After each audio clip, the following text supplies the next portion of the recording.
Welcome to Whole CEO with Lisa G. I'm the best-selling author of The Boss Weight Loss.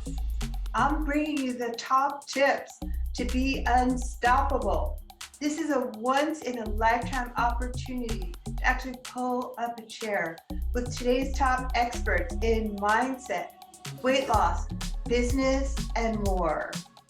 Learn our top tips so that you can have more energy, be fit and resilient, feel unstoppable, unshakable, and unbreakable.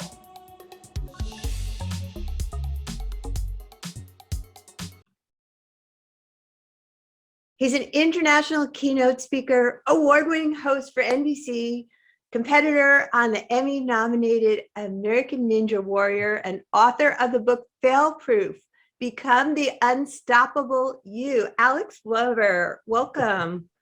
Thanks so much for having me, Lisa. I appreciate it. Oh my God, I love the Ninja Warrior thing. That is so freaking cool. Especially, no offense, but I love it that women do that too. It's so cool. Oh yeah, they don't just do it, they crush it. Yeah, so it's awesome. I see them. Yeah, I mean, congratulations on all of your success. And my podcast I launched about a year ago about becoming unstoppable. So I thought maybe we would just jump in right away with your story and helping my audience to bounce back better after challenges, since let's face it, we've all had them. Yeah. Oh, I love it. I love that we connect right away with Unstoppable. And that's really what it is I've just found in my own life and working with thousands of people that it's those moments of adversity, setbacks, or just internal doubt and questioning that can sometimes cause us to stop.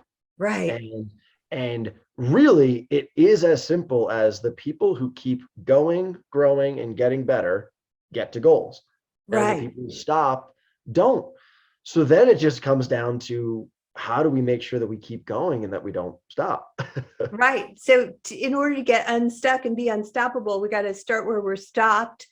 And you're saying it's doubt and uncertainty. So how did you come to this with your story? And do you have any experiences that you want to share about challenges and self-doubt, uncertainty, failures? Because we've all had so many in the last 2 years. That's why I launched the podcast. And how can we overcome them?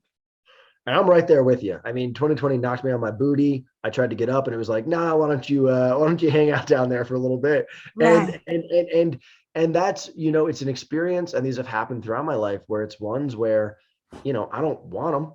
I don't wish for them. And as they're going, I'm like, this isn't the best, but it is where you find a lot of great things. You can find gifts, you can find what I call character growth and grit, and you meet people that maybe you otherwise wouldn't. So they're not a time to simply just shut down. Right. In fact, I'd say we have to be open. And so what's helped me a lot is, I want to say one thing, like if we're saying no to something that doesn't serve us, that isn't stopping. That's actually honoring our big yeses. But usually I found that, we'll hit a setback and then we're like, it doesn't go great. And so this is what I think is the most dangerous is quiet disengagement. Meaning we'll just like slowly back away from it, Yeah, that's a good way to put it. I love that. So what, for our audience, define what is quiet disengagement? Yeah. So I think quiet disengagement is, listen, we're adults, no one's gonna, when we were kids, if you didn't want to go practice the piano, you still had to do it. Yeah. But we're adults. Right. So if you don't really want to pitch any more ideas, if you don't really want to go to that workout class, if you don't really want to pick up the piano, no one's going to make you. You're an adult. Right. But if you do really want to do it, which most of us really do want to do these things, they're just a little tough or uncomfortable or embarrassing, then we just have to do it. And the biggest, I hate to use the word hack because it's not a hack. It's just very straightforward, but it's overlooked, is what I call make it real. So if you're listening right now to Lisa and I talking and you have a goal or something that you've always wanted to do or whatever it may be, just make it real right now. What could you do to bring it out of like idea land and ethereal and impossible and just make it in the real world? Is it calling someone? Is it signing up for a class? Is it buying an equipment that you might need? Or is it just, if you want to get in a good shape, is it just walking to the end of the block? Like, how can you make it real today? Like take one step. And that'll help you overcome all the uncertainty and the challenges and self-doubt that we've all been forced to deal with lately and the failures. And do you have any other tools? I'm not going to call them hacks because you said you want to call them hacks on how our audience can become better leaders in their life and realize their fullest self and accomplish their biggest goals. Oh, it's such a good question. And I would say, one thing I write in the book is ambiguity is where goals die. And what that means is, it's a messy time right now. It's hectic, it's noisy, it's pressure filled, it's confusing. So a lot of things can kind of fall in the gray area, whether we're leading ourselves or others. So I would just say, get really clear, get real simple. What is a goal that you want? Okay, for me, I want to hit a buzzer on American Ninja Warrior. That's a very clear goal. I love that goal. That is a rock star goal. That is not a regular goal. I appreciate it. I want it bad. I'll tell you that. Hit that buzzer. Boom. I know, right? And, if it's people in your life, like, I'll be honest, like, one of my siblings and I have kind of strayed a little bit. So I also say, leadership and goals, it's not always necessarily career or lose X amount of pounds or close, 5 deals. It's all around us. So leadership, I believe, is about care and support, meaning connect with people. I was fortunate to win U.S. Lacrosse Coach of the Year in my first season of coaching. And I would say the building block of that was just that I feel like I cared a lot about the players and connected with them. And then they cared about me. And we had a bond that we were like, we'll take on anybody because we had that love. Because people don't, how does that quote go? They don't care about how much you know until they know about how much you care. Yeah, oh, that's so good. That's real talk. But I mean, so if you show up interested in other people, genuinely interested in taking interest in them, then we can become better leaders. And how can that help us accomplish more in our career too? Yeah.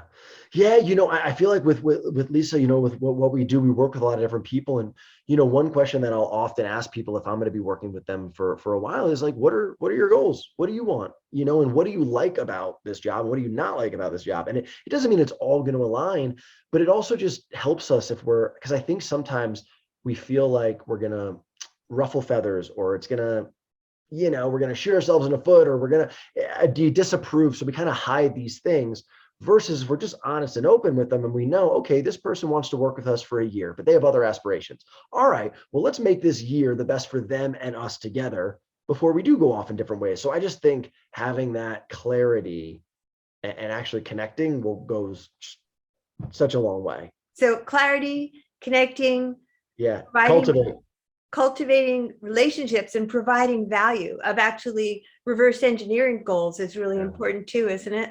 Yes, 100%. And that's something where I'll be honest, I think I'm continually improving on that and this is going to sound, but it's very important, is our beliefs are so important. And I've kind of always had this belief that goals are really hard. And some goals are really hard, but some actually are pretty straightforward. And I've had to call myself out on sometimes. I'm like, Alex, I think you're making this harder than it needs to be just so that it's a hard goal. Right. And so I just encourage anyone, if you can, simply see your goal and lay out steps that will get you there and then do them. You won. I love that because I love that you mentioned just take that. What's that one thing that you can do to get you unstuck? Like, let's say you're stuck, but you have this big goal and it's scary and you're outside your comfort zone because it's a big goal. How can you reverse engineer it? Like, what, for our audience, you guys, just what is one step you can do today? Because I want you to really think about not hiding behind, what was that you called it? I love it when you tell where we're just hiding. Oh yeah, I mean, we'll go behind ambiguity. We'll just get quiet disengagement. Quiet disengagement. I've never heard that before. I love it, and I knew right away what it meant because I think working from home, it's easy to disengage, isn't it? It is, and we can hide. I've done that, and it's a time where Mel Robbins has that great line of "No one's coming for you," and meaning it does need to begin within you. But I'll also say this, some of the best chapters in my life have been ones where So let's go on that topic of stuck, because I love what you Yeah, said. I love that stuck. Yeah. If we're stuck, it means, think about someone who's stuck in the mud or snow or whatever it might be. You need movement, right? And Right. oftentimes, Forward movement. yeah, right, something to get us unstuck. And a lot of times, if you're stuck in the mud, what often happens? You're stuck in the snow. Most times you call somebody and they come and help you out. So what I mean by that is to be open. I remember before I won US Lacrosse Coach of the Year, I was going to quit coaching because I didn't think my heart was in it. And I remember my mom was like, I think you love this. Why don't you give it one more season? And that was the season I got named head coach. That was the season and it transformed my life. It was my grad school. It honestly made me into a man coaching lacrosse. And even with Ninja Warrior, I was stuck because of my own insecurities and uncomfortable and doubt. But the American Ninja Warrior community was like, the athletes were like, hey, we're training Tuesday night, be there. And them saying that and doing that, well, I was like, well, I guess I got to get there Tuesday. And guess what? Then I'm unstuck because I'm with this community. And so I say, be open to people helping you out. Check the pride, check the ego, be open to people, and know that it's also okay to reach out to people and let them know that maybe you need a little spark. Yeah, I really think that if Google was going to equal transformation, we'd all be rich and skinny and super blissfully happy. So I love the fact that you have an athletic background and you draw upon that, because I find that the discipline that it takes to be an athlete has taken you to all these other places. Don't you agree? I do love sports very much. And they make things just very clear. Yes, because you just learn how things work and that there's no substitute for showing up, and you have to learn how to work with other people, and you have to learn how to work with a variety of different feelings. And, one of my really good friends is a concert violinist. And I'm like, I've seen her dedication and I'm like, wow, like you've got it too, so I think we can grab this in different arenas. But sports is one where, I love sports. I'm going to be a jock forever. I love them. Yeah. And, but I will say I like the human element of sports. I like what it does for people. Yes. More so than I like, chasing a ball. And it makes people better leaders. And I really love the fact that when you talked about being stuck, you're talking about just doing one thing, taking one action. And I really love the fact that you come from such a background saying that you can almost give up. And there's another saying that I love about being 3 feet from gold. So had you given up on coaching, you wouldn't have become so true. Lacrosse, and same with the Ninja Warriors. So do you have any last final tidbits about being unstoppable that you want to leave our audience with, about not giving up, dreaming big, taking one step and wrapping everything up?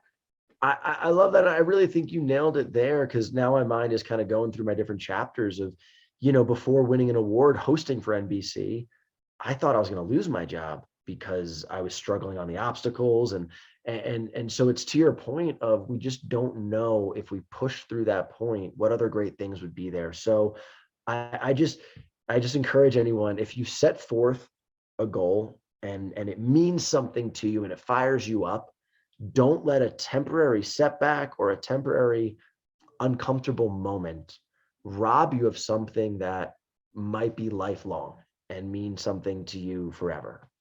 I just love that advice, because you never know what is on the next level when you push through that comfort zone. And let everybody know in our audience where we can find you and your book. Yeah. I appreciate it. Thank you, Lisa. It's so it's called Fail Proof, Become the Unstoppable You, and it's on Amazon. So you can order it, Barnes & Noble as well. And please do reach out to me if you buy it, because I run these complimentary support groups where we basically get each other's back to make goals happen. It's really cool. I have one that are specifically for men, and then also men and women, and it's really wonderful. I love it. I'm in. I'm going to join. Hey, come on in. Thank you so much, Alex, for being guest on Whole CEO. I appreciate it. Thank you so much, Lisa. Thanks for coming to Whole CEO with Lisa G. After over 20 years helping people lose weight and get fit, I'm so excited to announce that I found the missing link with my coaching. Message me if you want to learn how to look better, feel better, and go faster with a master. Lisa G at lisagfit.com.